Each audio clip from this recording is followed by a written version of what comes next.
Regardless of the facts, the mainstream press continues their campaign against our Second Amendment rights.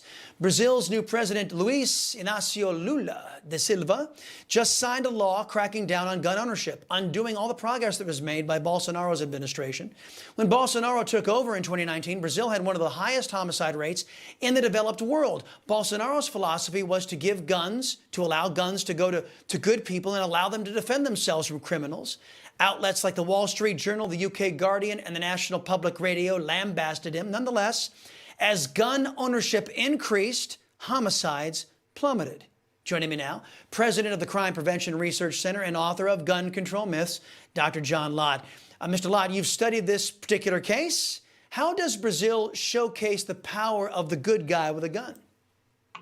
Well, you know, the amazing thing back in 2019 and 2020, when Bolsonaro was first making these changes, media outlets from around the world, not just the United States, were claiming that it was going to be a disaster, that there was going to be a huge increase in murder rates. You had all these public health experts which were making similar claims. Bolsonaro increased gun ownership by over 600%, and yet homicide rates fell by 34%. During the first 3 years of his administration. My own guess is that when the data comes in from last year, it'll continue to show a drop.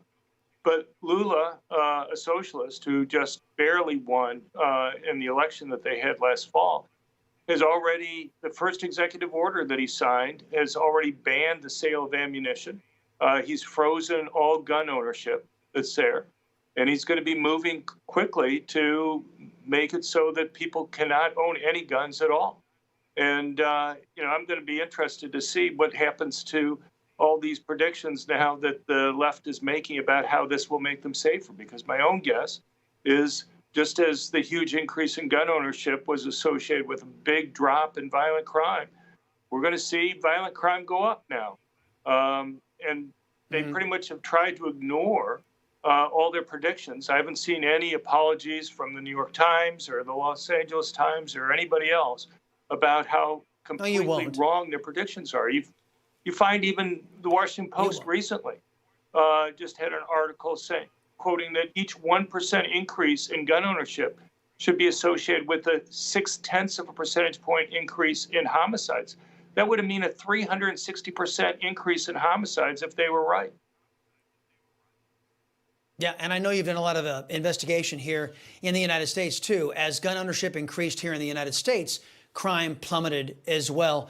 Dr. Lott, you've been following this. I really appreciate your time today here on the Chris Salcedo Show, and I know that you'll keep us posted on any developments, especially as the gun grabbers continue to push their efforts here in the United States to continue to make us less safe. Thank you, sir. Hey guys, it's Rob Carson. Your retirement funds are being threatened with even more losses from record inflation, recession, and skyrocketing interest rates. Fortunately, the highly trained specialists at American Hartford Gold can show you how to protect your savings and retirement accounts by diversifying your portfolio with physical gold and silver. If you call them right now as a special offer, they will give you a free gold coin on your first qualifying order, so don't wait. Call 866-935-4309. That's 866-935-4309, or text Newsmax to 65532. That's Newsmax to 65532.